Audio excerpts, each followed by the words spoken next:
Bon, donc, toujours est-il que quand cette proposition a été faite, je l'ai acceptée parce que ça m'a paru intéressant de bien illustrer un autre concept qui est celui de controverse, qui est particulièrement important en géologie. C'est quelque chose que nos collègues physiques ou chimistes en particulier n'ont pas tellement l'habitude de voir. Je pense que la raison est très simple. Si les sciences de la Terre sont sans doute la discipline qui a le plus été traversée de controverses, de conflits parfois violents, c'est tout simplement le résultat de la complexité de l'objet que nous étudions et de la longueur de l'histoire à laquelle nous intéressons. Un chimiste, quand il est devant son ballon d'essai, ou un physicien dans son appareil, à moins de notre intention à se heurter violemment à ses collègues. Et la chose de ce point de vue-là qui est très importante, c'est de voir que malheureusement, en sciences comme ailleurs, le débat est quelque chose qui a tendance aujourd'hui à céder tout bêtement devant l'argument d'autorité, l'argument de pouvoir ou la censure. Donc là, je terminerai mon exposé par cette question puisque j'ai été directement confronté l'année dernière. Et dans le cas des glaciations, je vais brièvement traiter. Donc, je préviens d'emblée que dans l'intervalle de temps qui était imparti, comme il n'était pas prévu que je parle pendant 12 ou 15 heures, et que je vais m'efforcer de ne pas dépasser 30 ou 40 minutes, je ne peux qu'effleurer les questions, donc, le sujet. Donc les 3 points que je vais aborder, c'est tout d'abord l'existence des anciennes de glaciations passées. Alors on a eu ce matin des aperçus sur ces questions. Moi, je ne me suis absolument pas du tout intéressé, je dirais, à la littérature populaire, aux auteurs qui ont été mentionnés ce matin, mais uniquement aux auteurs qui ont laissé une place dans la littérature géologique. Donc, cette question, si la question des glaciers est apparue au début du XIXe siècle, ce n'est pas du tout fortuit, c'est la fin de l'âge héroïque de la géologie, où les géologues eux-mêmes ont véritablement connaissance de leur objet. Donc, les glaciers arrivent dans ce cadre, comme bien d'autres sujets, vous connaissez tous très bien. Alors, dans cette brève introduction, je me contente de mentionner que la controverse a duré, on va dire, quasiment un demi-siècle. C'est quelque chose qui n'a pas été accepté tout de suite. Alors, deuxième point, c'est la cause des glaciations et comment on est venu aux théories astronomiques, en particulier d'Adhemar et Milankovitch. Et puis, dernier point sur lequel je vais conclure, c'est le rôle du CO2 dans le climat et dans les déglaciations. Donc, pour les 2 premiers points, je vais dire que je n'ai pas très peu fait œuvre originale. Et parmi, il y a une littérature très abondante sur la question. Je cite ici deux excellents livres, et d'autant plus excellents qu'ils sont remarquablement bien écrits. C'est même un plaisir. Alors que les ouvrages scientifiques sont souvent un peu pénibles à examiner. Là, on a à la fois la qualité de la science et la qualité de la rédaction. Donc, le premier, c'est le livre de John Limbrey, un grand géochimiste, qu'il a écrit avec sa fille Catherine Palmer, qui s'appelle Ice Age Study of History. Et puis, pour un exposé beaucoup plus bref, un livre que ici, je pense que beaucoup de gens connaissent, celui de Hallam sur les grandes controverses géologiques. Alors, il y a quelques points pour le deuxième point que je traiterai, il y a quelques idées, quelques points que je vais préciser, je vais clarifier. Et le troisième, ce sera la seule chose pour laquelle je parlerai, je dirais, de première main. Donc, la première question, quelles sont les observations qui ont été à l'origine de la découverte des glaciations?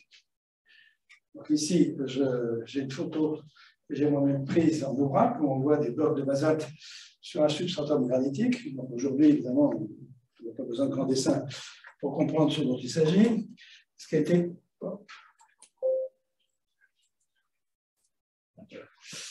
Ce qui est aujourd'hui également bien connu, ce sont les fameux blocs erratiques. Donc j'ai trouvé cette photo du gros caillou de la Croix-Rouge. Il se trouve que j'étais à Lyon hier, donc c'était parfait. Et j'ai pu constater chez les amis lyonnais où nous étions que c'est effectivement une célébrité locale. Donc, c'est l'arrière-plan de Nasdaq de la bête, c'est tout bêtement de la quartzite métamorphique qui vient de Haute-Tarentaise ou de Haute-Maurienne. C'est un petit parcours de 175 km par rapport à la distance aujourd'hui. Et on sait aujourd'hui que ça appartient à la marraine frontale des glaciers de Risse et qui a été déposée là il y a 140 000 ans. Donc la question qui se posait, d'où venaient ces gros blocs qu'on trouve à distance du massif alpin et qui évidemment suscitait de la curiosité. Alors, deuxième chose méconnue, ce sont les roches moutonnées. J'ai appris à l'occasion de l'exposé que le terme avait été inventé par Saussure, et que, si j'en crois ce que j'ai vu, ce terme de moutonné n'évoque pas du tout les moutons, mais la graisse des moutons avec lesquels on lissait les perruques à son époque. Pour des choses amusantes. Donc, on observait ce type de roche qui était un peu original. Et puis, troisièmement, évidemment, les striations qu'on observait sur certaines roches. Donc, la question qui suscitait, ces trois types de roches, suscitait la question de leur origine, et évidemment, il y a eu énormément d'interprétations. On a déjà mentionné ce matin le nom de Venetz, ingénieur. Je n'ai pas sauté le diapo. J'aurais pu revenir en arrière. Bon, donc. Non, mais non, c'est bon. C'est moi qui fais. Voilà. Donc, oui, c'est ça. Il était clair que l'origine, je dirais, distante de ces roches avait été reconnue. Ce n'est pas très difficile de voir que nos environs de Lyon, on ne trouvait pas d'apprentissage comme ça, et la même chose pour les optiques xératiques. Et que la question, c'était quel était le mécanisme qui avait permis ce transport. C'est là où on a eu l'état d'explication. Deluc, par exemple, que nous connaissons bien, avait invoqué des explosions dues à l'accumulation d'air dans les cavités souterraines, donc c'est une espèce de canon. Il y avait des débâcles, qui étaient l'idée privilégiée par Saussure, et après lui, sous des formes peut-être un peu différentes par Lyell, par exemple. On imaginait des courants extrêmement violents qui transportaient ces roches. Tout être un transport par gravité, même si elle est proposée par Newton, et apparemment, le seul auteur qui a brièvement mentionné, tellement brièvement que personne ne va pas faire attention, c'est Playfair, ce commentaire, qui a invoqué le transport par les glaciers. Alors, la première observation qu'on attribue à une personne bien déterminée, c'est celle de Jean-Pierre Pérodin, dont il a été question ce matin, charpentier, chasseur de chamois, et qui avait remarqué qu'on observait des roches striées au contact des glaciers comme plus bas. Et donc, il avait compris que les blocs erratiques avaient été transportés par des glaciers qui étaient autrefois plus grands. Et donc, comme des propos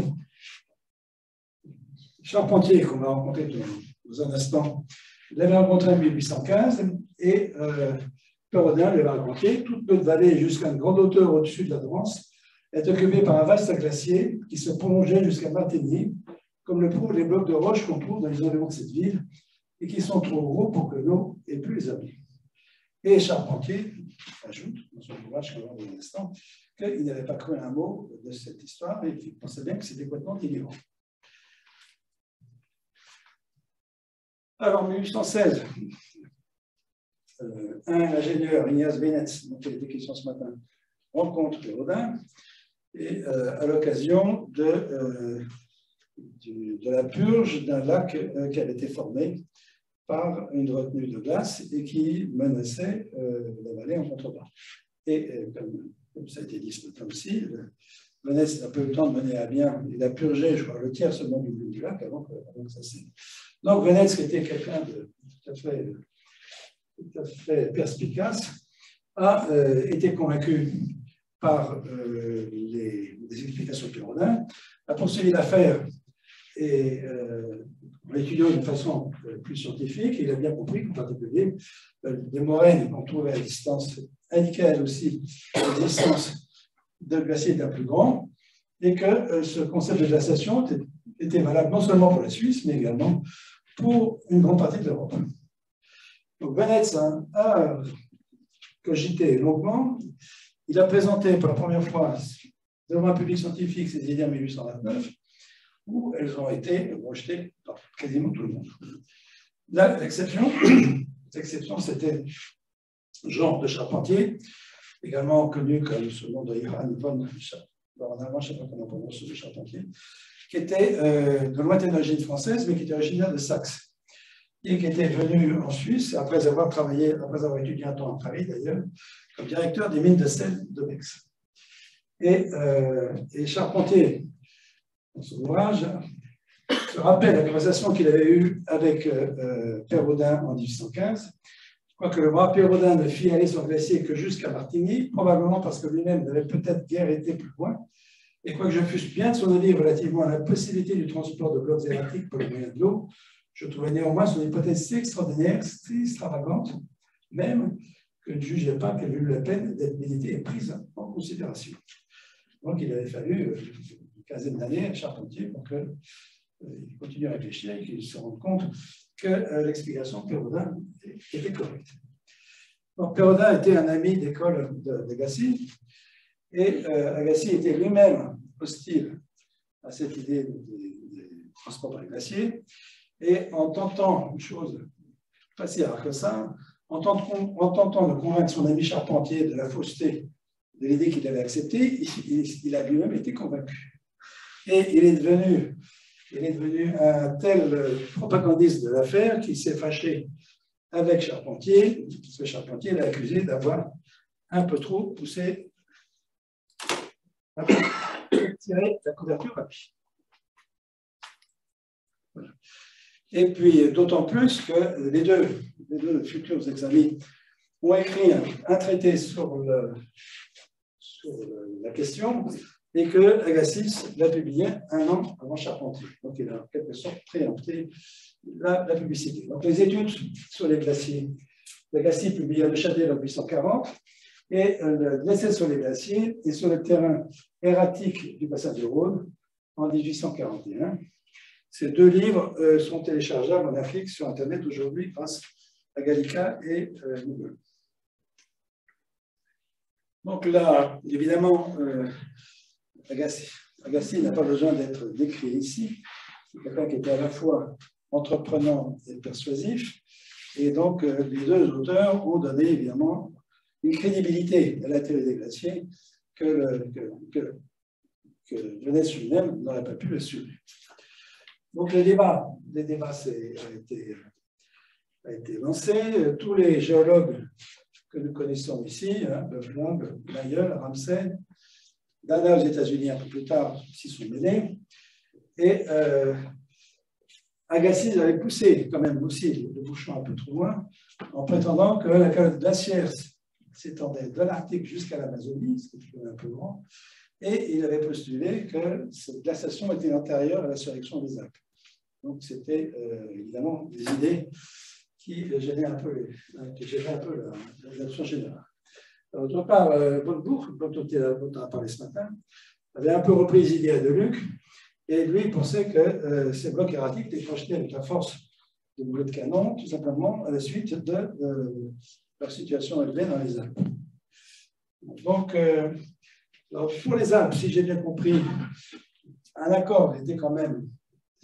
Il y avait assez d'arguments pour persuader les plus réfractaires, en particulier le fait qu'on voyait ces blocs erratiques à chaque fois, grosso modo, tout autour de l'arc alpin, donc ça suggérait quand même une relation assez claire. Mais dans des endroits comme l'Écosse, où les géologues étaient évidemment très actifs, les arguments étaient moins frappants.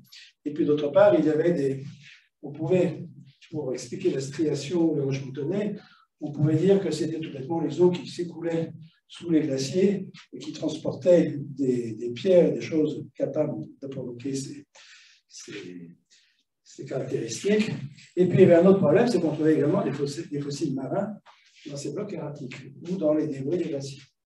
Alors, la réponse, évidemment, je le connais, c'est que c'était des roches sédimentaires qui avaient elles-mêmes été transportées et fragmentées et qui donnaient qui permettaient d'observer ces fossiles. Mais surtout, d'un point de vue théorique, il semblait que la glace n'avait pas du tout les propriétés mécaniques aptes à assurer le rôle qu'on leur prêtait. Alors, ici, nous rencontrons William Hopkins, qui est un personnage important, parce que ça avait été le maître de William Thomson, qu'on connaît plus sous le nom de Kelvin, à l'époque où il était étudiant et où Kelvin s'était vraiment mis sérieusement à la géologie. En particulier, c'était Hopkins qui avait inspiré à Kelvin l'idée que la Terre était rigide comme de l'acier. C'était quelqu'un qui a joué un rôle important dans l'histoire de la géologie.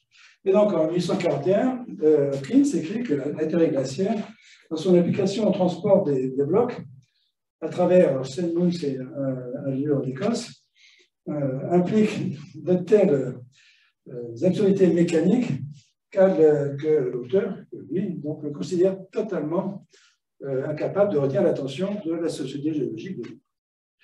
Et parmi tous les gens qui ont manifesté une position ferme, je trouve aussi Wilkinson, qui n'a pas besoin d'être présenté ici, et qui disait que les mouvements de masse de glace sur de vastes espaces, malheureusement pas démasqués, étaient totalement incompatibles avec ce qu'on observe. Donc, on voit quand même que, là encore, chose intéressante, ce sont plutôt les physiciens, ça rappelle le débat sur l'âge de la Terre, ce sont les physiciens qui s'opposent à la géologie sur la base d'arguments physiques.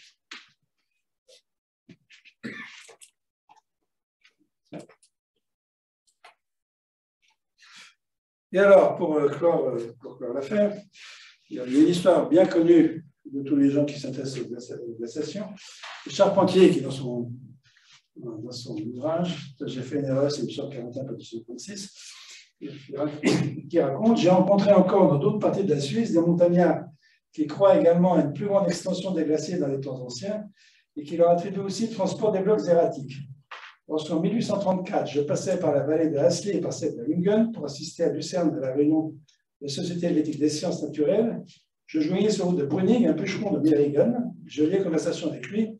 Nous fîmes un bout de chemin ensemble. Me voyant examiner un gros bloc de granit de Grimsel qui gisait au bord du sentier, il dit: il y a beaucoup de ces pierres par ici. Mais elles viennent de loin. Elles viennent toutes du Grimsel, car c'est du Geisberger et les montagnes des environs n'en ont pas. Sur ma question, comment il croyait que ces pierres avaient pu arriver jusqu'ici, il m'a répondu sans hésiter: le glacier de Grimsel les a amenées déposées des deux côtés de la vallée, car le glacier s'est étendu jadis jusqu'à la ville de Berne. En effet, continue-t-il, l'eau n'aurait pas pu déposer aussi grande distance au-dessus du sol de la vallée sans combler les lacs. Donc, la chose très amusante, c'est que tous les paysans du coin avaient compris ce que les grands géologues et les grands physiciens ne l'avaient pas nécessairement.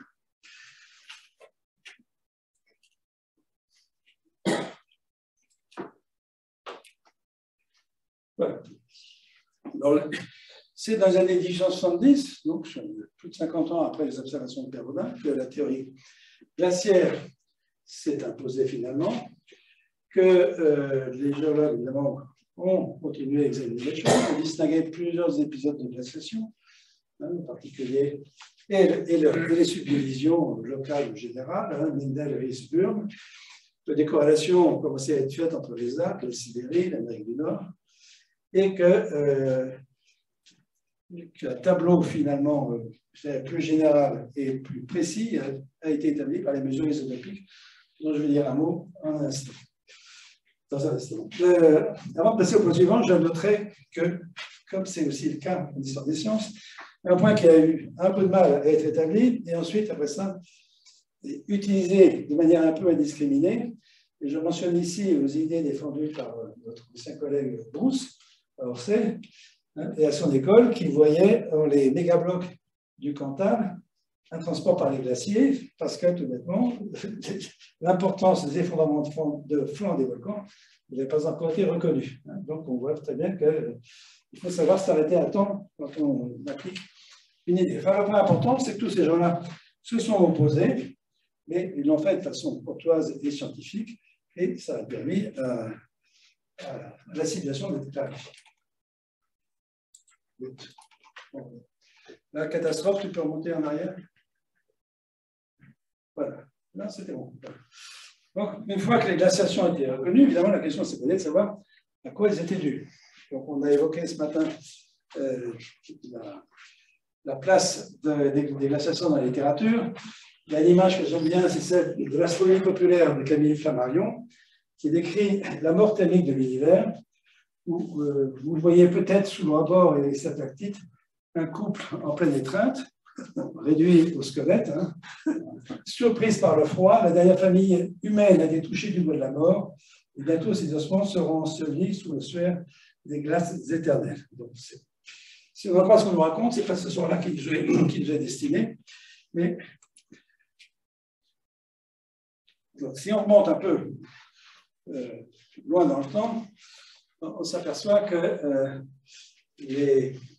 la fin du monde, évidemment, il n'y a pas une idée nouvelle, et on la trouve en particulier chez les auteurs anciens, que ce soit Aristote ou Platon. Et Platon, dans son célèbre ouvrage de Timée, décrit des fins périodiques du monde, alternativement causées par le feu et l'eau. Et par exemple, il écrit « C'est dans les révolutions des corps célestes autour de la Terre une déviation, d'où à de longs intervalles, résulte pour ce qui peuple la Terre la ruine par l'excès de feu. » Donc, Platon avait compris qu'un excès de feu, enfin que le parcours du Soleil autour de la Terre pouvait induire des conséquences climatiques importantes. Donc là, je saute 2000 ans et j'en viens aux idées dominantes du XVIIIe siècle, que j'ai brièvement fait état ce matin, à savoir que des auteurs comme Portus de Méran, ou dans sa dissertation sur la glace, ou Buffon dans sa théorie de la Terre, la chaleur profonde est beaucoup plus importante que la chaleur solaire. Dans les époques de la nature, quand Buffon détermine la durée possible de la vie sur toute la planète, tout est déterminé par la vitesse de refroidissement de la Terre et donc la vitesse à laquelle la chaleur accumulée quand la Terre s'est formée par l'impact d'une comète sur le Soleil a été dissipée. Donc, il n'envisage pas du tout une action du Soleil. Donc, c'est l'idée dominante. Et qu'est-ce qui a changé? Qu'est-ce qui a connu la monnaie? C'est d'abord la naissance de la thermodynamique. À la fin du XVIIIe siècle, on distingue les concepts de chaleur et de température, qui est quelque chose que une majorité de la population des pays européens aujourd'hui ne comprend pas clairement. Conceptuellement, c'est difficile. Et cette distinction étant faite, eh bien, on mesure les températures et on mesure des quantités de chaleur. Et à ce moment-là, au début du XIXe siècle, ici à Paris, un physicien qui s'appelle Claude Pouillet a l'idée de concevoir un appareil qui s'appelle le pyrohéliomètre, qui permet de mesurer la chaleur qui est planète du Soleil. Et à ce moment-là, il distingue les concepts essentiels. La constante solaire, ce qui est la quantité de chaleur que le Soleil envoie par unité de surface de la Terre, et qui est perturbée par des tas de facteurs atmosphériques, la nébulosité, etc. Donc, quand Pouillet publie ses mesures en 1838, il va passer 7 ans à les faire, si les effets sont bons, il s'aperçoit que la chaleur profonde de la Terre est totalement négligeable par rapport à la chaleur qui vient du Soleil. Donc, évidemment, ça permet maintenant de proposer une explication beaucoup plus correcte des mécanismes de glaciation. Alors là où Buffon aurait vu une glaciation comme le résultat de la perte de la chaleur centrale de la Terre, là, on s'aperçoit que si la chaleur provient essentiellement du Soleil, et son alternance de glaciation et de déglaciation, c'est que la quantité de chaleur qu'on reçoit du Soleil a varié dans ses proportions. Alors évidemment, ces facteurs astronomiques, qu'est-ce qui peut changer la quantité de chaleur qu'on reçoit du Soleil? L'explication est évidente, c'est les variations de l'orbite de la Terre autour du Soleil. Alors il se trouve que toutes ces coïncidences n'en sont pas, hein, c'est que M. Adhémar, dont il a fait état ce matin, dit que ces variations de chaleur résultent de la précision des équinoxes. Donc, je vais vous montrer un petit schéma pour préciser la chose. Quelques temps après, un Écossais, James Kroll, parcours tout intéressant parce qu'il était autodidacte, il était menuisier, je crois, il se trouve embauché à Glasgow, où il fait une belle carrière jusqu'à devenir membre de la Royal Society.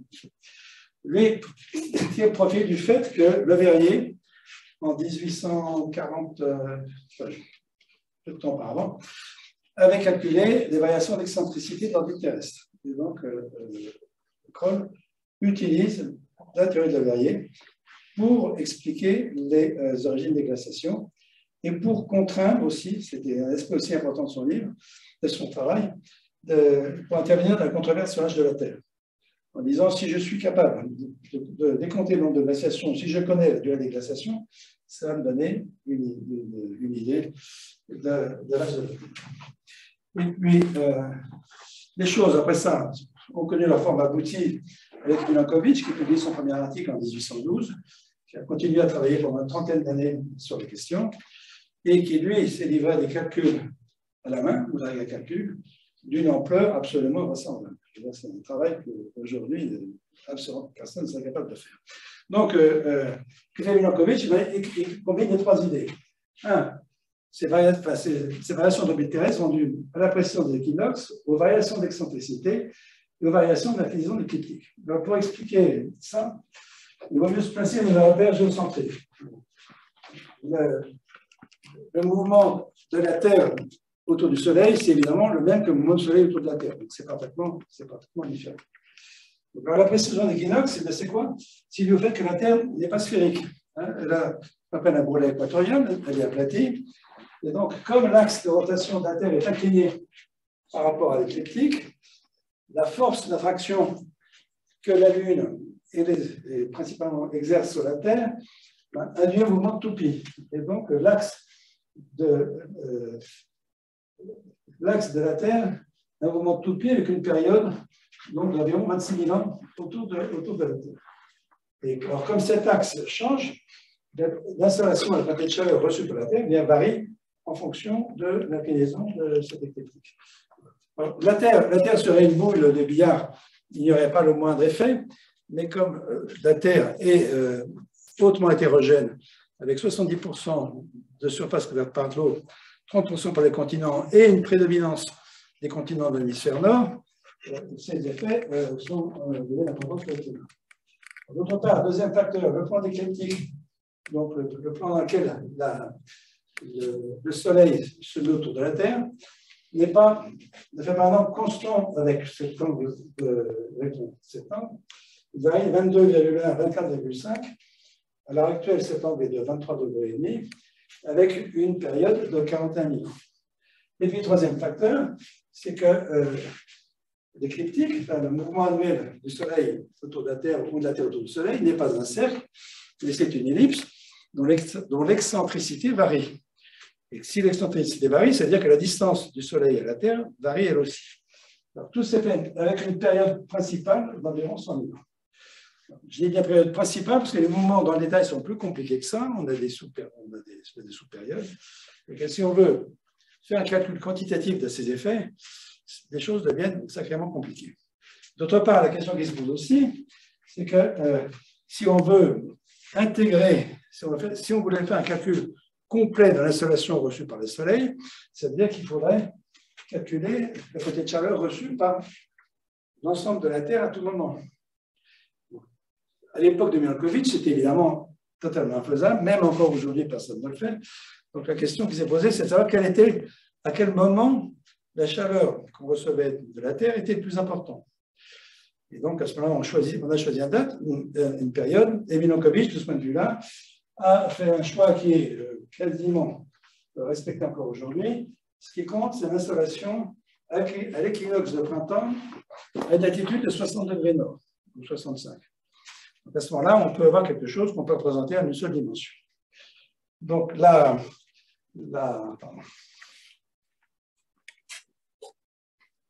théorie de Milankovitch n'a pas été acceptée d'après, et elle a connu elle-même, je dirais, une certaine cyclicité. Et comme l'a résumé encore Imbrich, que je citais tout à l'heure, dans les années 1930 et 1940, la plupart des géologues européens étaient acquis à la théorie de Milankovitch, et la majorité des scientifiques ont continué à favoriser la théorie astronomique jusqu'à la fin des années 50, mais au début des années 50, il y avait une volte-face abrupte, puisque en 1955, tout le monde avait rejeté Milankovitch. Et pourquoi? En particulier parce que le contre-argument contre Milankovitch est devenu particulièrement fort quand une nouvelle technique était apparue, la datation au carbone 14, qui donnait une chronologie des changements climatiques qui était quasiment en contradiction totale avec la théorie astronomique.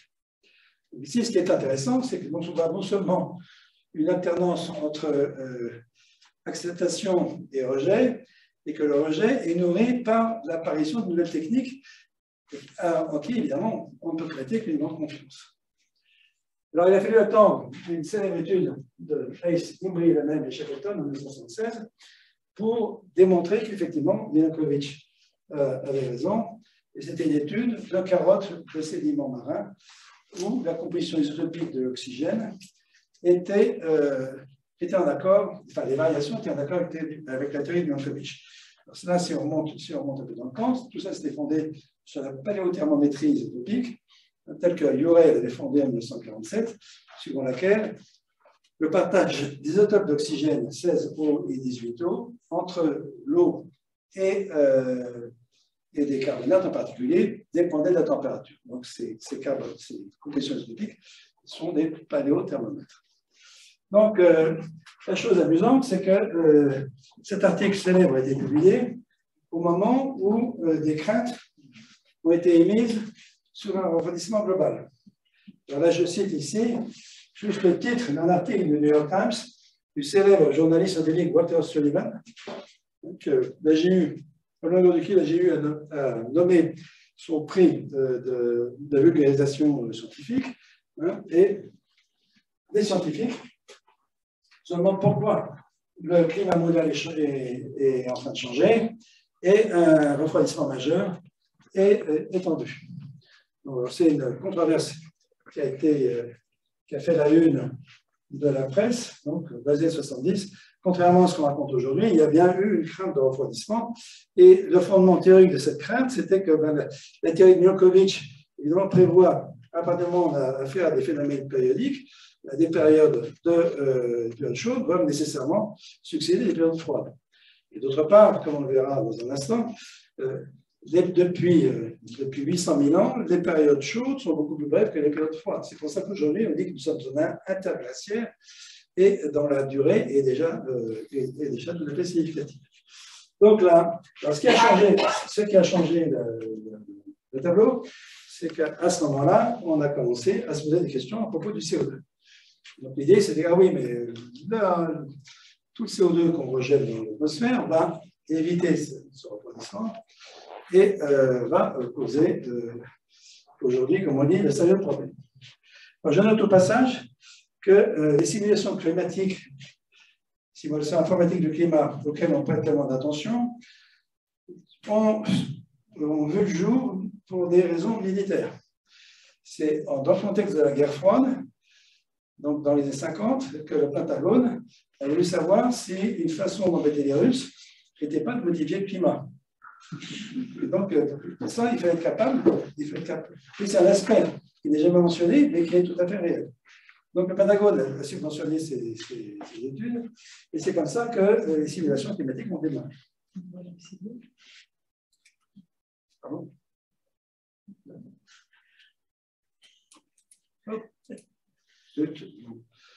Encore erreur fatale, tu peux revenir en arrière?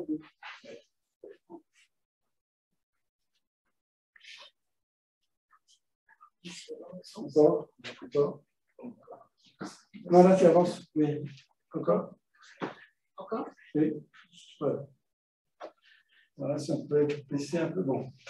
Alors, ces simulations ont rapidement dissipé la crainte d'un refroidissement. Et là, il y a un texte d'un article de nommé Jerry Rifkin, un personnage extrêmement influent, quelqu'un qui est confident de nombre de chefs d'État encore, et qui a écrit un article qui a décrit justement les ravages, le scénario apocalyptique de l'effet de serre dans un article du Washington Post du 31 juillet 1988.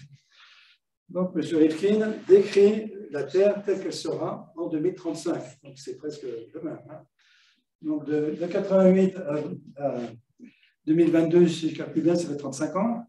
Et là, il ne manque plus que 13 ans pour arriver à 2035. Donc, on peut penser qu'on a déjà fait les 3/4 du chemin qui nous mène au tableau qu'il a décrit. Et donc, à New York, des palmiers bordent la fleuve Hudson de la 125e rue à la sortie de Midtown.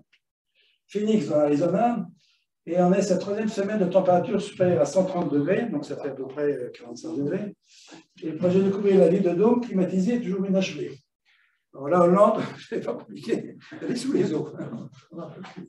Le Bangladesh a cessé d'exister. Hein, les pluies torrentielles, la montée des eaux, ils ont tué plusieurs millions de personnes et forcé la population restante à se réfugier dans des grandes fortunes sur des terrains plus élevés du Pakistan et en Inde. En Europe centrale, dans le Midwest américain, des décennies de sécheresse ont transformé des terres agricoles autrefois fertiles en déserts desséchés. Des dizaines de millions de personnes continuent de se diriger vers le nord, la plus grande migration de masse de l'histoire. La population du Canada passe de 20 à 200 millions d'habitants en moins de 4 décennies. Donc, nous devrions être aujourd'hui à 150 ou 160. Les feux de forêt font ravage sur des millions d'hectares dans le nord de l'Ouest Pacifique. Je dis que le Mississippi, fermé au trafic commercial au début du siècle, devient une vaste plaine de terre, permettant aux gens de le traverser à pied pour la première fois de mémoire d'homme. Le feu et la glace, bienvenue dans le monde de la serre du XXIe siècle, ce n'est pas de la science-fiction, il est basé sur les projections actuelles des climatologues et des scientifiques dans l'environnement. Évidemment, c'est le genre de prédiction qu'on met un peu sous le tapis aujourd'hui. Hein, bon, on nous dit par ailleurs que les prédictions des climatologues sont toujours sous-estimées par rapport à ce qu'on observe. On ne sait pas vraiment ce qu'on a l'impression en lisant ça. Alors, de ce point de vue-là, l'autre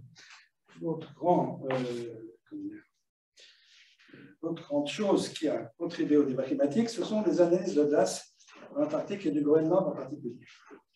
Alors, ce qui n'est pas à dire en général, c'est que en fait, ces travaux ont été en quelque sorte une conséquence des mesures faites dès les années 1950 par Claire Patterson, la personne qui a réglé pour de bon la question de l'âge de la Terre dans les années 50. Patterson avait développé des techniques analytiques du plomb extrêmement sensibles pour aller mesurer des rapports isotopiques dans des échantillons qui contenaient des teneurs en plomb extrêmement faibles.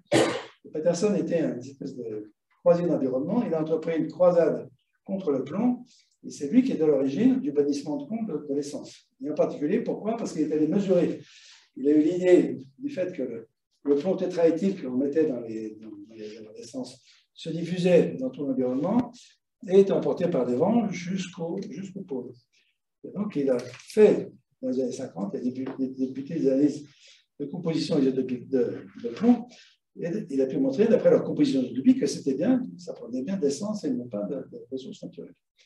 De la même façon, je dis ça, je mentionne ça de façon anecdotique, il a pu retrouver les traces de l'intensité de l'activité météorologique romaine d'après les impuretés qu'il a mesurées dans ces textes. Donc on voit très bien la chute de l'Empire romain et la disparition quasiment de la métallurgie et des teneurs en métaux, cuir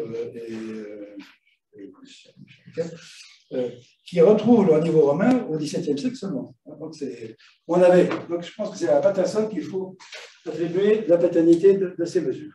Alors pourquoi ces glaces sont extrêmement précieuses?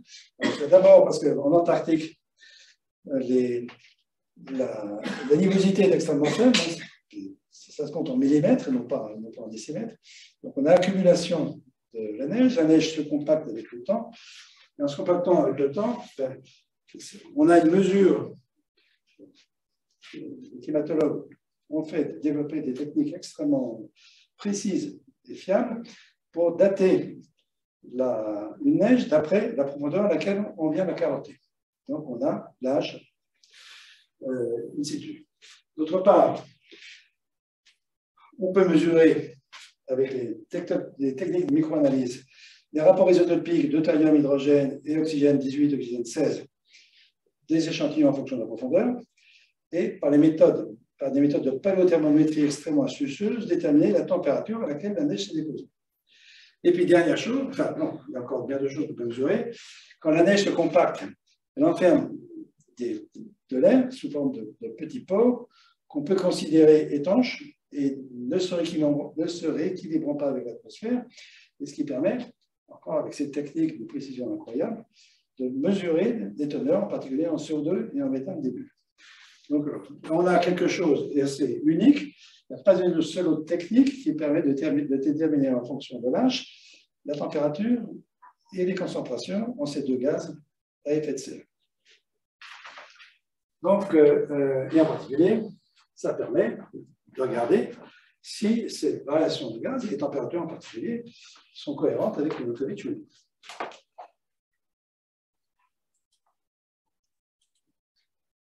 L'importance de ces mesures a clairement été reconnue rapidement, hein, comme Josel l'a dit lui-même dans un entretien accordé au Monde en juin 2019. Dans les études des gaz polaires menées en France au début des années 80 confirment que ce qui préside aux grandes phases climatiques est bien l'astronomie, la position de la Terre par rapport au Soleil, mais que lors des réchauffements, le CO2 amplifie le phénomène. La presse du monde entier nous appelle et nos résultats sortent du service scientifique. Déjà, depuis des années, les modélisateurs travaillant sur l'atmosphère avançaient ce lien et faisaient des prévisions des augmentations de température provoquées par les émissions de gaz à effet de serre, mais c'était des modèles auxquels s'ajoutaient quelques expériences en laboratoire, les études sur l'atmosphère des autres planètes. Là, grâce au retour dans le passé, nous apportons des résultats concrets portant sur la Terre avec des courbes faciles à comprendre par les politiques. Et en 1988, le G7 de Reagan et Thatcher a décidé de créer le GIEC. Le premier mérite revient aux modélisateurs, mais notre découverte a aidé à convaincre les décideurs. Évidemment, des mesures étaient beaucoup plus convaincantes que les simulations. Mais c'est là, on va voir que l'affaire se corse un peu quand même. Donc, ces travaux, comme l'a dit Josel, ont été entamés dans les années 80. Et là, il faut mentionner l'aide absolument extrêmement précieuse des Russes, parce qu'ils étaient les seuls à aller pouvoir faire des forages profonds en Antarctique, donc en particulier à leur base Vostok. Et l'étude la plus complète qui a été publiée par l'équipe de Josel a été en 1999 en Nature. Malheureusement, on ne voit pas le haut.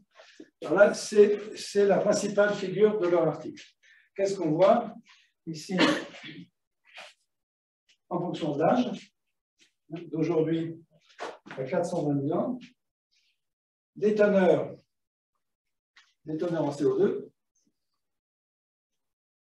des teneurs en méthane,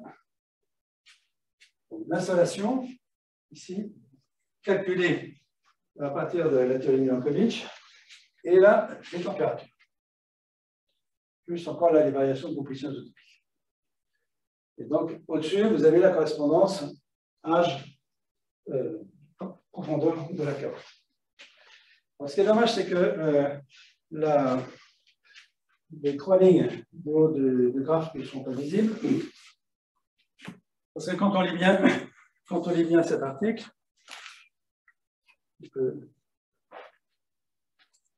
ah, très bien. On va plus bas. Non, mais c'est pas vrai. En bas, du coup. On s'aperçoit que les auteurs n'ont pas regardé le résultat. Qu'est-ce qu'on lit? Les résultats d'assimilation climatique variée font qu'il est raisonnable de supposer que les gaz à effet de serre ont, à une échelle globale, contribué significativement, peut-être à peu près la moitié, à savoir 2-3 degrés, au changement de température moyen de période glaciaire interglaciaire. Donc ici, la remarque que moi je fais, modeste géochimiste, c'est qu'on a des résultats expérimentaux qui ne sont pas examinés et qu'on interprète à la lumière de simulations. Alors d'autre part, quand on regarde ces résultats, on se dit qu'est-ce qui se passe là? On voit des augmentations régulières de CO2, de température, puis comment ça se casse la figure. J'étais un peu perturbé par cette figure. jusqu'au jour où j'ai lu un excellent article de Wally Brooker, un très célèbre géochimiste, qui traitait de ces choses-là. Et en lisant l'article de Brooker, qui avait repris cette figure, je me dis, mais bon sang, mais c'est bien sûr. Si on veut comprendre quelque chose, il ne faut pas remonter dans le temps, il faut regarder les choses à mesure que le temps augmente. C'est-à-dire qu'il faut inverser cette figure et représenter les données non pas en fonction de la profondeur, mais en fonction. Alors, tu peux rebalancer du.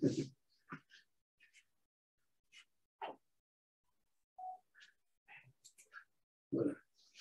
Mais il faut les regarder en fonction du temps qui passe. Et démarrer il y a 400 000 ans, ce qu'on fait d'habitude, et arriver aujourd'hui.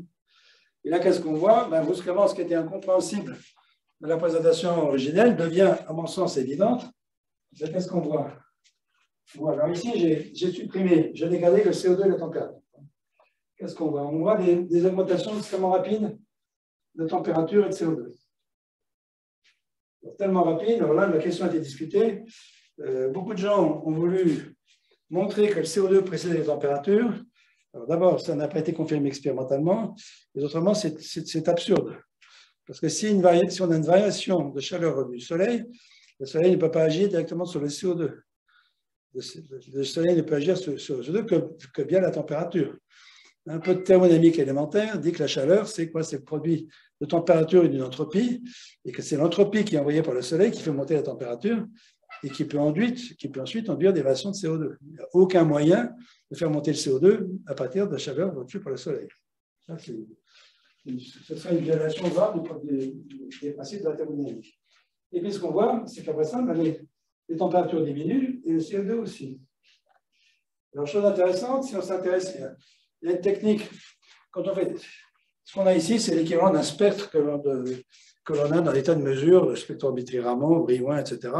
Et la technique, le réflexe qu'on a quand on regarde un spectre, c'est de regarder ce qu'on appelle la largeur à mi-hauteur. C'est bien ici, la largeur du pic à sa mi-hauteur.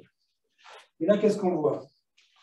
Et on voit, alors, pour ce premier cycle, cycle 5, on a un peu de mal à dire des choses parce que plus on monte dans le temps, plus la qualité de la neige se dégrade, on a des remaniements, les choses deviennent moyennes.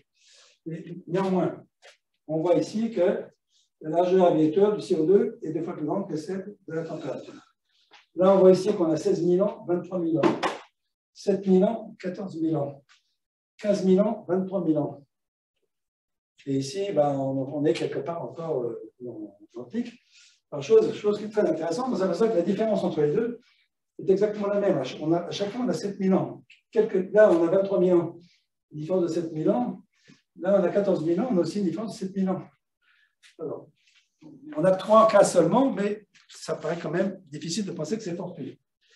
Et alors, la chose intéressante, donc, laquelle on conclut, c'est que si le CO2 est un gaz à effet de serre, il devrait contribuer à l'augmentation de température.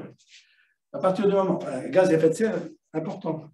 À partir du moment où les températures se cassent la figure, alors que les teneurs en CO2 restent importantes, ça pose un petit problème.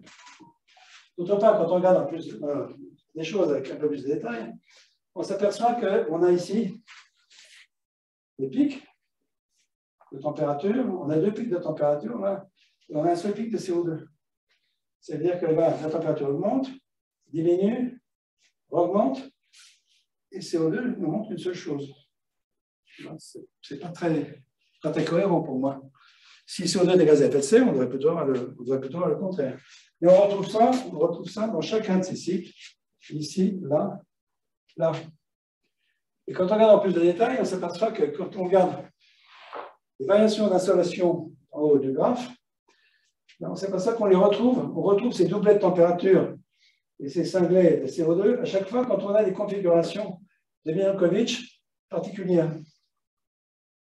Donc là encore, ça paraît difficile de penser que c'est le hasard qui fait avoir ces corrélations.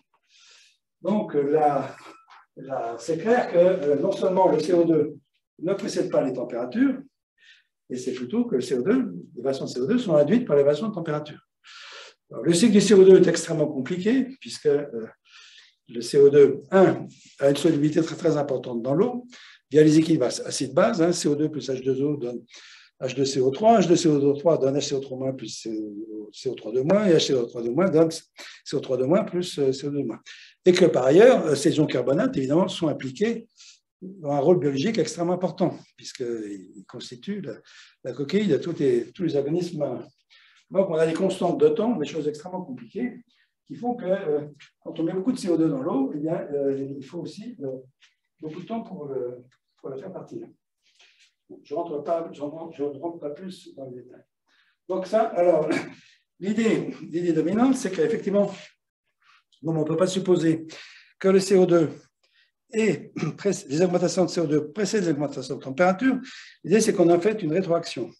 À savoir qu'avec Milankovitch, une augmentation d'insolation cause une augmentation de température, le CO2 suit, et à ce moment-là, le CO2 renforce l'effet, on a une réaction positive, et ainsi de suite. Mais si ce phénomène marche, quand on chauffe, il doit aussi marcher quand on refroidit. À savoir que si je refroidis, eh bien cette rétroaction marche dans l'autre sens.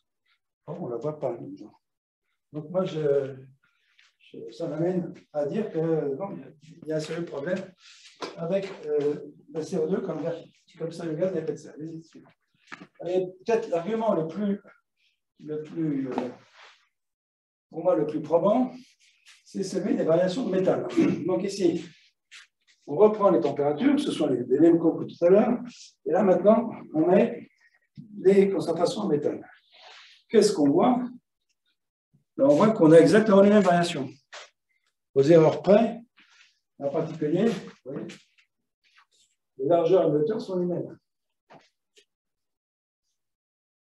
Or, chose importante, le méthane se distingue du CO2 de plusieurs façons. Un, sa solubilité dans l'eau de mer est extrêmement faible. Deux, le CO2 n'a aucun rôle biologique important.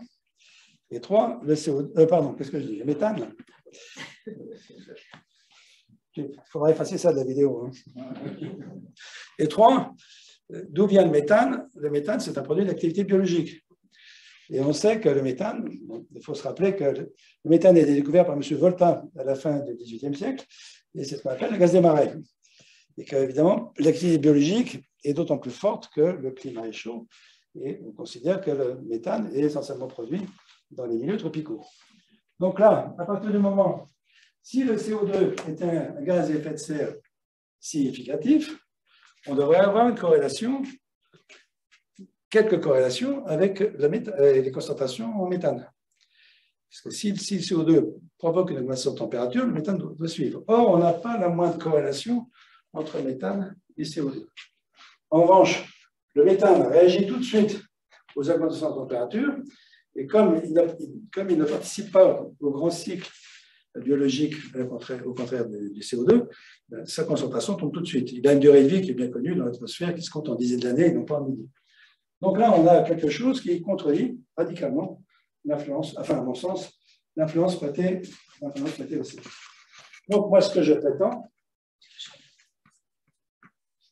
prétends, c'est qu'il se trouve que les augmentations de température dont je ne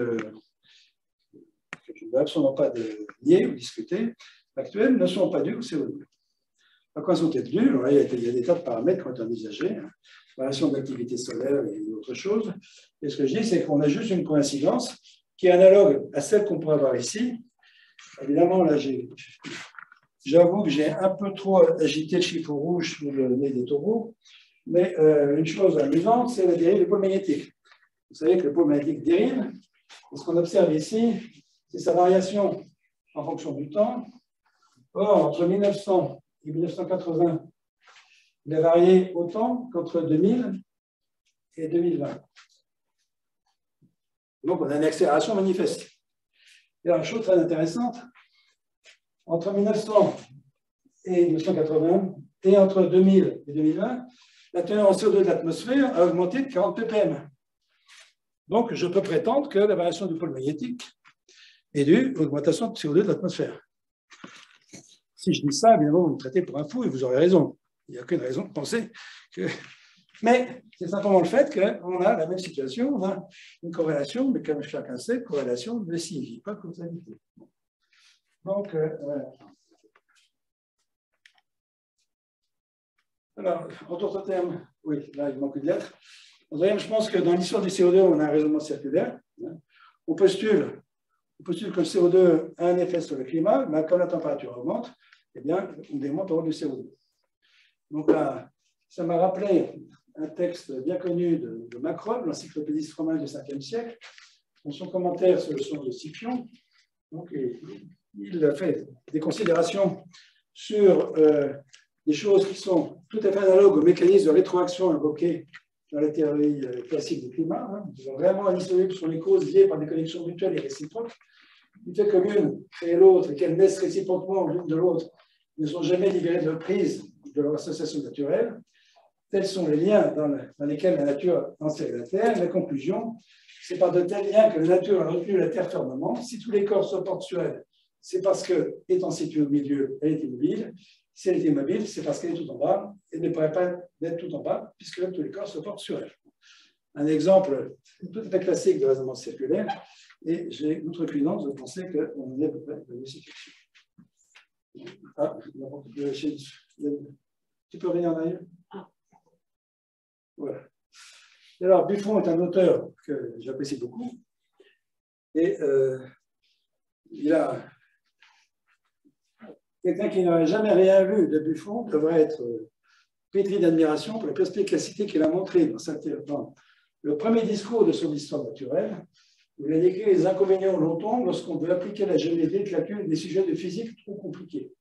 Il faut alors dépouiller le sujet de la plupart de ses qualités, d'en faire un être abstrait qui ne ressemble plus à l'être réel, et après beaucoup de raisonnements et de calculs, on transporte ce résultat idéal dans le sujet réel, ce qui produit une infinité de fausses conséquences et d'erreurs. Ainsi, conclut Buffon, le point le plus délicat et le plus important des sciences est de bien distinguer ce qui est réel dans un sujet de ce que lui ajoutons arbitrairement dans ce que nous considérons, pour connaître clairement les propriétés qui appartiennent au sujet et celles que nous imaginons seulement qu'il possède. Donc, alors j'ai eu le malheur d'écrire aussi tout ça dans ma publication, ce qui fait que la réaction de la partie adverse a été quasiment instantanée. Donc, le fameux LCE, c'est M. Brion, Mme Masson-Delmotte, M. Jusel et compagnie, ont aussitôt fait pression auprès du directeur administratif de la revue History of Geo and Space Science, qui a publié un article, pour dire que c'était un scandale de devoir attenter au dogme. Et donc, je fais grâce des détails, des courriers échangés. Ces gens ont demandé communication des rapports d'évaluation de mon article. Or, comme chacun sait ici, ces rapports d'évaluation sont confidentiels.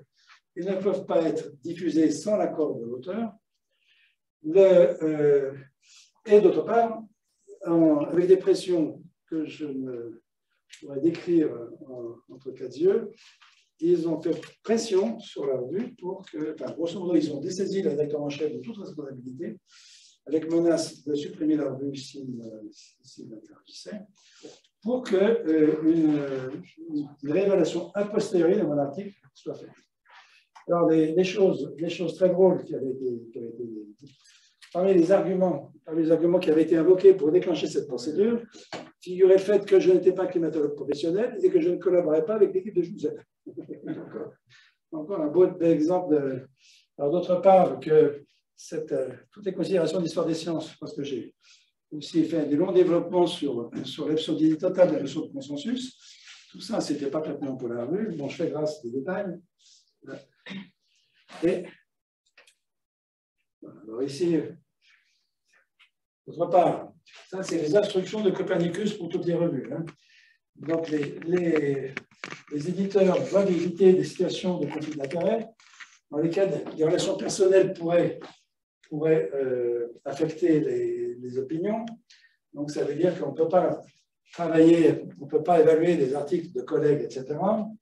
Et que, chose intéressante, si l'éditeur est confronté avec des bonnes raisons que l'article ou les conclusions d'un article sont incorrectes, l'éditeur doit demander la publication du commentaire critique auquel l'auteur va répondre. Il n'est nulle part question de censure. Nulle part. Donc, évidemment, c'est ce qui a été fait. Et alors, on m'avait annoncé une procédure de réévaluation a posteriori équitable, impartiale et transparente. il vaut mieux que vous soyez assis, parce que vous voyez, ça a été une mascarade.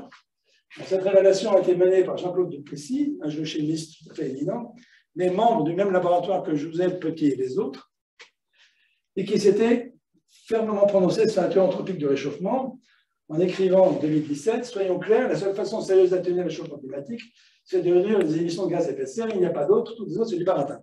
Donc voilà l'arbitre impartial et équitable que j'ai eu. D'autre part, on m'a dit que 7 rapports avaient été obtenus, il n'y en a que 5 qui m'ont été communiqués, il y en a 2 qui se sont évaporés, et sur les 5, un seul a été signé par quelqu'un qui signe une ou 2 publications tous les ans avec l'équipe du Jouzel, et 4 anonymes, courageux. Au total, il y a eu 35 pages. Ces 5 rapports font 35 pages et aucune réfutation de mes arguments. Et non seulement mon article est décensuré, mais contrairement à l'engagement qui avait été pris de publier la réponse que je faisais à cette évaluation, je n'ai à ce jour pas réussi à le publier. Et du coup, j'ai dû prendre un avocat. Les délais de justice en France sont tels que l'affaire ne sera pas examinée avant demain. Bon, je n'ai pas besoin. Hop, zut.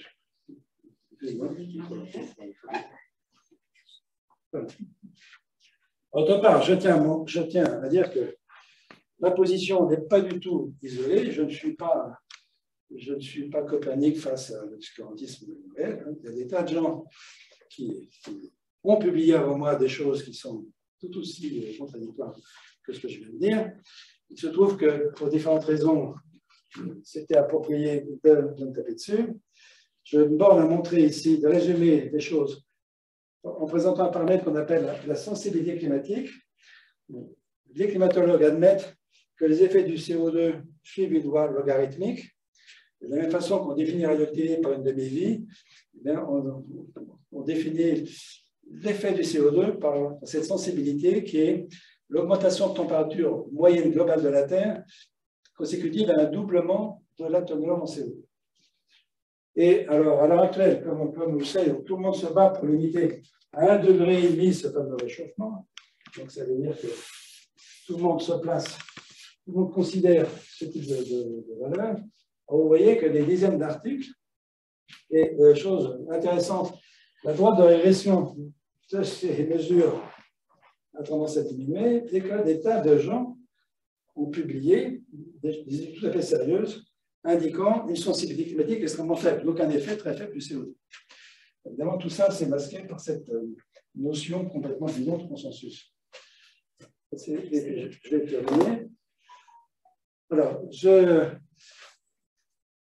pour terminer sur une note globale, je vais citer une lettre du pape Grégoire le Grand au VIe siècle au roi des Angles, Ethelbert Ier.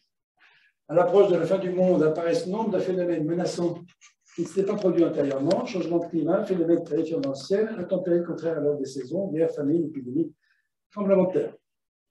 Donc, la conclusion que je suis enclin à tirer, c'est citer mon ami Aristote, qui avait dit dans le ciel, ce n'est pas une fois ni deux, mais un nombre infini de fois, sachant bien que les mêmes opinions reviennent jusqu'à nous.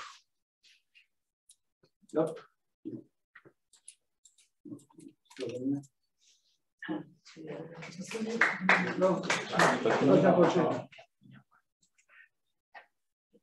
Non, ça c'est... Voilà. Donc, pour conclure, je cite encore Imre et Palmer-Embry à propos de l'existence des glaciations.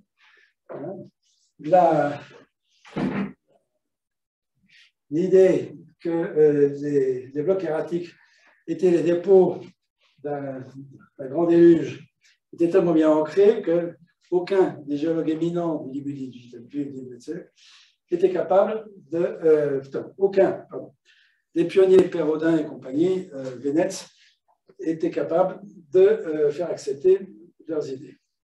Et je conclue avec un propos écrit par un de mes amis qui est un des plus éminents hellénistes français, qui a écrit « Nous vivons un moment un peu étrange où la science est dévoyée et où nombre de scientifiques ne savent même plus ce qu'ils font et ne voient pas qu'ils ont basculé dans la croyance avec ses corollaires, les dogmes, les excommunications, la censure.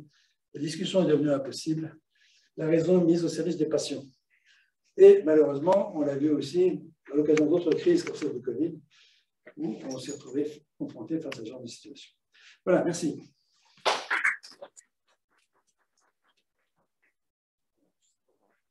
Merci beaucoup, Pascal Richer, sur ce sujet absolument passionnant, effectivement, et controversé. Juste j'ai compris que l'article a été publié. Oui, et retiré. Et retiré, c'est ça que je n'avais pas bien compris. Retiré, il a été publié au mois de mai et au mois de septembre. Ça, alors, c'est pas malade. Oui. Alors, des questions dans la salle qui souhaitent intervenir? Oui. Un tout petit mot avec ma séance d'en bas, j'ai montré ce matin que la mer de glace avait retrouvé avant 1860 d'autant que jusqu'en 1990. J'ai bien la séance d'en bas sans un avis plus sophistiqué que celui-là. Mais moi, c'est indiscutable, c'est pas. Enfin, c'est comme vous. Oui, non, mais j'ai pas. Voilà, et donc, autre chose par rapport à ça, je devais faire une exposition sur le graphisme de la fonte des Monts Blancs, des glaciers du Mont Blanc en Italie. Et donc, on m'avait fait prêter serment, en italien, je n'ai pas bien compris, j'acceptais le réchauffement, ce qui est évident, mais je ne savais pas si c'était anthropique ou pas. Enfin, bon, je voulais aider, donc je vais prêter serment sur cette affaire. On m'a fait prêter serment que si je participais à l'expédition, j'étais comme ça, à nouveau, d'en bas et sans aucun autre avis. Oui, j'ai bien noté ce que vous avez noté, ce que vous avez dit sur les glaciers. Oui, c'est clair que cette histoire de recul des glaciers, c'est l'argument peut-être le plus parlant pour le grand public.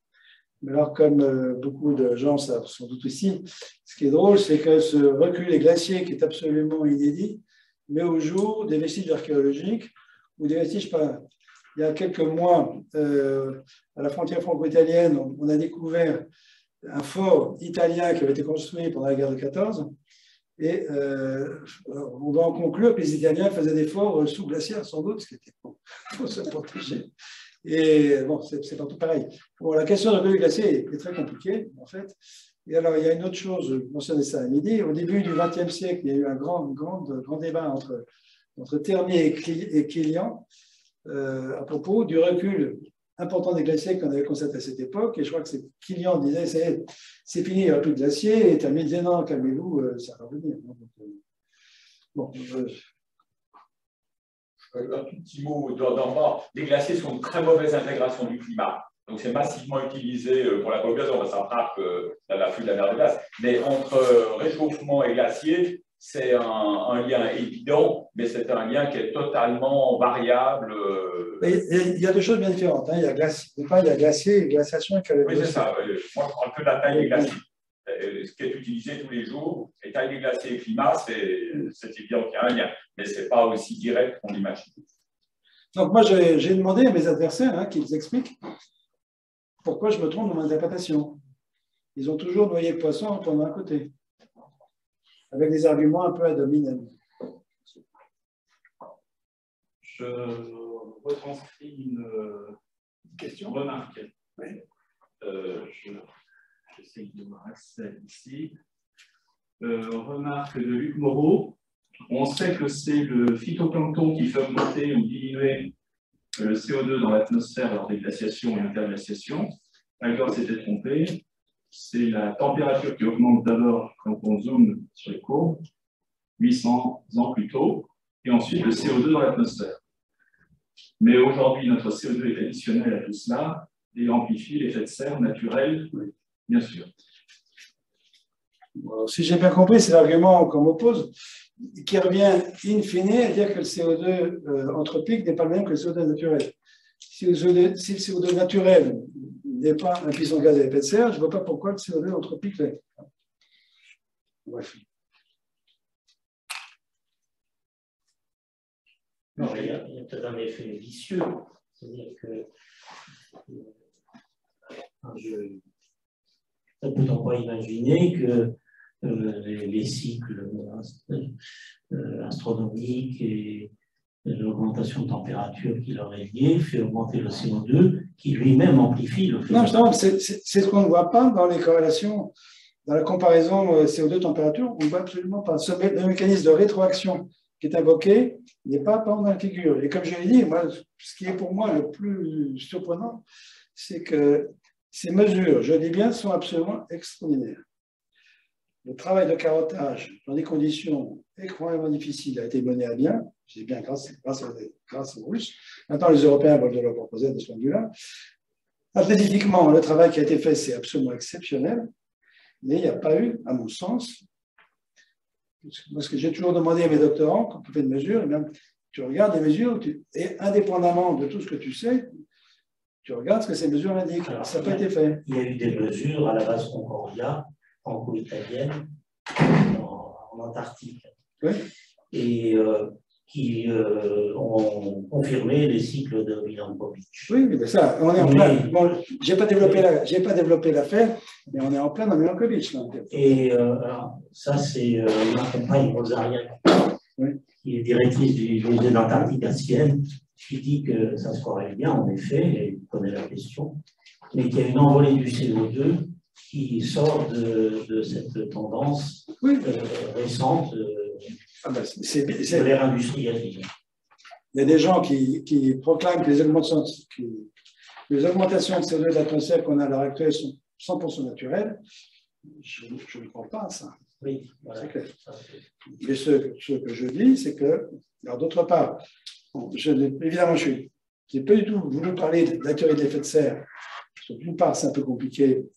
D'autre part, ça sort du sujet et que les choses sont moins simples que ce qu'on veut bien dire, confère à ce que je viens de montrer sur la sensibilité climatique, et que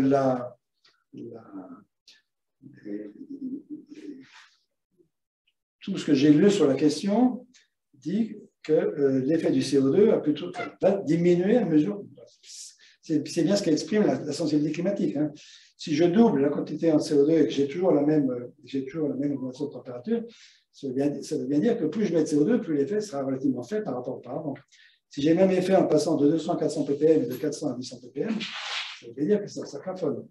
Or, de ce point de vue-là, le CO2 anthropique, justement, s'il a un effet, sera moins fort que celui des augmentations qu'on a eues auparavant. Donc, on n'a absolument aucun phénomène d'emballement, en d'autres termes.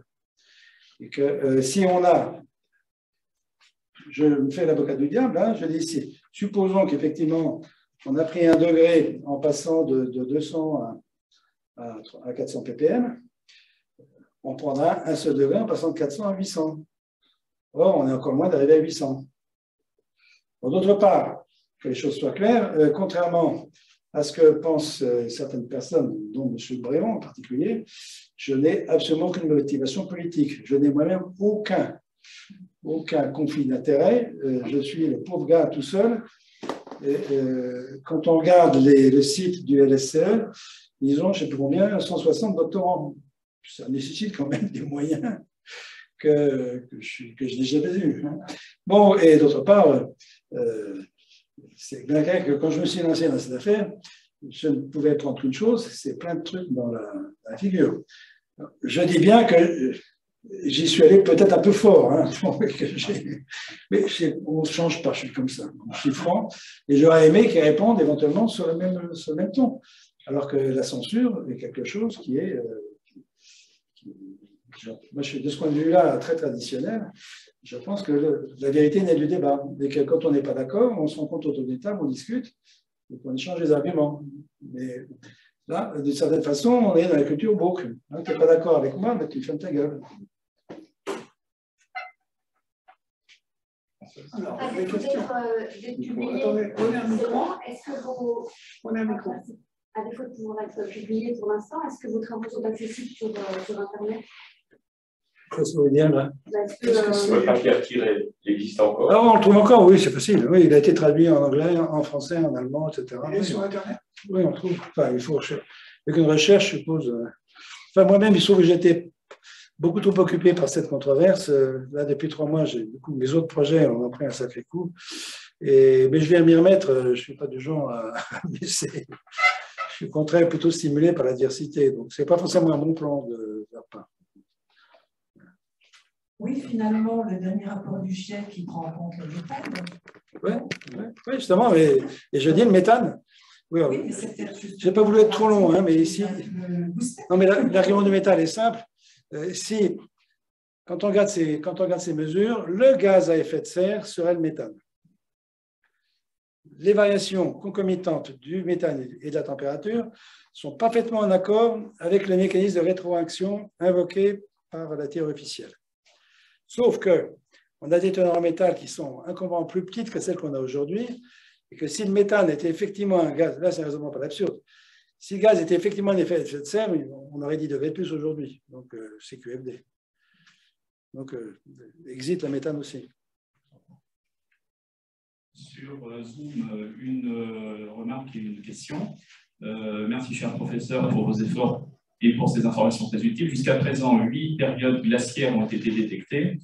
Et en comparaison avec des événements passés, on a des scientifiques qui estiment que l'Europe devrait rentrer dans une nouvelle ère glaciaire au cours des 1000 prochaines années. Est-ce que cette prévision est précise? C'est une question de Mme Cafou. Ben moi, je suis un chaud partisan de Milankovitch et je pense qu'effectivement, on est parti pour dans un délai que je suis incapable d'estimer, puisqu'on voit bien que ces durées des périodes sont assez longues. Et d'autre part, la théorie de Milankovitch n'est pas assez, contrairement à ce qu'on raconte, n'est pas assez précise pour permettre de faire véritablement des prédictions, de la même façon que cette théorie ne permet pas de remonter dans le passé et de prédire, enfin, a posteriori, ce qui s'est passé au cours des 400 derniers milliers d'années. Et que moi, je suis effectivement persuadé, alors, pas aujourd'hui, ce n'est pas nos enfants, pas nos petits-enfants, mais est-ce que ça va démarrer dans 3 siècles, dans 3000 ans, je n'en sais rien, mais je pense qu'effectivement, on va, si on croit à Milankovitch, parce que maintenant on dit non, mais il se trouve que les configurations de Milankovitch sont tout à fait particulières, on va avoir chaud pendant 100 000 ans. Pour moi, ça viole encore un autre principe qui est celui de la raison suffisante. Mais pourquoi, brusquement, quand on est là aujourd'hui, Milankovitch fonctionne différemment. Pour moi, c'est parfaitement arbitraire. Et au passage pour rire, je vous fais, sous le sceau de la confidentialité, je vous annonce que j'ai la solution au stockage des déchets radioactifs. Là, la solution absolument radicale. On va mettre ça en Suède, et comme on aura 80 000 ans de glaciation, ça sera, quand ça dégèlera, les choses seront clarifiées. Non, je suis effectivement. La chose importante, c'est que les interglaciaires sont brefs par rapport aux glaciaires. Donc, d'autre part, le dernier interglaciaire, si nous sommes là aujourd'hui, c'est bien parce que nos ancêtres avaient suffisamment avancé dans des conditions difficiles pour permettre le développement de la civilisation, l'invention de l'agriculture, le travail des métaux, etc. Bon, avec les catastrophes qu'on a aujourd'hui, la surpopulation, etc. Enfin, toujours est-il qu'aujourd'hui, si nous sommes ici, c'est bien grâce à cette déglaciation. D'autres remarques, M. Luc Moreau, sur Zoom. Aujourd'hui, on a 410 ppm de CO2 dans l'atmosphère, quasi 2 fois plus. On n'a jamais eu cela depuis 800 000 ans. On n'a eu que 250 000 carottages profonds, mais les glaciations sont dues aux paramètres astronomiques, et oui, bien sûr, vous l'avez bien expliqué. Ils continuent et précisent, et c'est vrai que nos glaciers ont été plus petits qu'aujourd'hui. Les glaciologues ne le disent pas, je le raconte tous les jours, mais c'est complètement naturel. Aujourd'hui, ce n'est plus complètement naturel, on amplifie l'effet de serre. Prochaine glaciation dans 30 à 40 000 ans. Les astronomes, CO, 28 000 ans. Autour de 28 000 ans. Oui, c'est la même chose que ce qu'a dit tout à l'heure. Oui, c'est ça, il répondait. Non. Je pense que les choses soient claires. Je ne dis pas du tout qu'on doit brûler le maximum de charbon et que le but, c'est d'avoir une ppm. Absolument pas. Ce que je dis, c'est qu'on voit bien que beaucoup de mesures prises aujourd'hui sont complètement contre-productives. En particulier, l'électrification des transports, j'ai fait il y a 3 ans maintenant une petite étude là-dessus, prenant les chiffres, c'est pas compliqué. Si on veut électrifier tous les transports routiers en France, on a besoin de 40 fois la production mondiale de lithium. Comme chacun sait, il n'y a rien de plus facile de nos jours que d'ouvrir une mine chez nous. Les gens se battent pour avoir ça.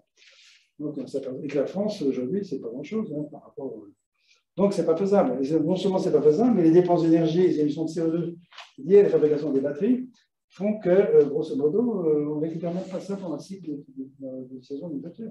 Donc, oui, mais enfin, il demeure que tout est préférable à les énergies fossiles. non, je dis, il faut réagir au coup. Je pense que la voiture électrique est un désastre environnemental, ne serait-ce qu'avec les micro-nourds. On consomme une quantité d'énergie folle et on émet un maximum de CO2. Oui, mais il y a d'autres. À partir de l'électricité, on peut produire de l'hydrogène qui peut être un carburant. Le lithium, c'est. Non, la chose importante, là je parle avec la casquette d'une autre collaboration avec l'industrie derrière, en particulier, qui m'ont permis de toucher de près la complexité des optimisations industrielles. On n'a jamais qu'un seul paramètre. Aujourd'hui, on raisonne toujours en fonction d'une chose. Ce n'est pas correct. C'est vrai que quand on joue sur un paramètre, on perd sur un autre. Donc, sur des optimisations extrêmement compliquées et qui prennent un temps fou. D'autre part, on a une inertie énorme. L'exemple le plus caractéristique, c'est celui du bâtiment. On dit, oui, c'est vrai que la plupart des logements sont mal isolés. Mais si on doit aujourd'hui reconstruire des logements pour 60 millions de personnes, est-ce qu'on va pouvoir faire ça en 3 ans? C'est pas possible. Un exemple que je connais très bien, celui des fours verriers. Quand on met un four verrier, four de haut fourneau, ou four de ciment, c'est grosso modo assez semblable. C'est des appareils qui fonctionnent à 1500-1600 degrés. Donc, c'est une consommation d'énergie maximum. Quand on met en route une installation, aujourd'hui, c'est fait pour fonctionner sans aucune interruption pendant 20 ans. Si ça s'arrête, ne serait-ce que 2 jours, c'est une catastrophe industrielle. Ce qui veut dire qu'il est absolument impossible de remplacer le jour. Alors, le ciment, c'est quoi? C'est 3,7 milliards de tonnes par an. C'est quasiment 10% des émissions mondiales de CO2. L'acier, c'est 1,7 million de tonnes. Alors, le verrier, 72, c'est 200 millions de tonnes. Mais c'est pareil. Changer. On n'a pas les. En matière de ciment, on brûle des pneus. Maintenant, on voit des tas de trucs, on ne sait pas quoi faire. Mais changer, la simple idée de changer du jour au lendemain tous les processus, c'est absurde. Et les Chinois ont raison de dire, oui, on vise la neutralité carbone en 2060, 2070. En 2035, ce n'est pas possible. Même les Allemands commencent à renacler pour l'interdiction de l'odeur thermique. On s'aperçoit que ça ne marche pas. Et moi, j'ajoute en plus de ça, qu'est-ce qui est fait? J'ai fait une étude de la Chine, ce qui est tout à fait frappant. C'est que la Chine avait 500 millions d'habitants dans les années 50, dans 2005. Quand on regarde l'évolution de la population chinoise, qu'on compare avec la production de ciment et d'acier et la quantité de charbon brûlé, on s'aperçoit qu'il y a une corrélation parfaite. Ce qui a conduit, contrairement à ce qu'on pense, ce qui a conduit à la stabilisation de la population chinoise, ce n'est pas du tout la politique d'enfant unique, c'est seulement le fait que les Chinois ont quitté leur campagne. Vous avez besoin d'enfants pour s'occuper des cochons, et ils ont mis dans des tours, dans des pièces, et dans des pièces, on ne peut pas avoir 4 enfants. Et donc, ça a été rendu possible par de l'énergie bon marché, c'est du charbon, et par la production d'acier et de ciment. Le problème de l'Afrique, c'est qu'ils ne sont pas là. Et cette politique de Deng Xiaoping aurait été mise en œuvre sous Mao en 1950, on aurait 500 millions de Chinois et non pas 25. Donc, pour moi, la priorité, c'est vraiment. Un petit mot pour les autres, quand on lit très soigneusement la presse, on sait que le bilan d'une voiture électrique, si on additionne tout, il est souvent pire qu'un moteur thermique. Le nouveau SUV Tesla est fabriqué à Shanghai. Il a déjà fait 18 000 km en bateau diesel avant d'être livré à Rotterdam. Donc, voilà, mais ça, c'est dans la presse. Oui, c'est moins mainstream. J'ai vu il y a quelques jours un récit de Parisiens qui sont allés, des journalistes qui sont allés de Paris à Barcelonnette en grosse bagnole. Ouais. Bon, la voiture électrique fait 2 tonnes déjà, c'est 2 tonnes 100.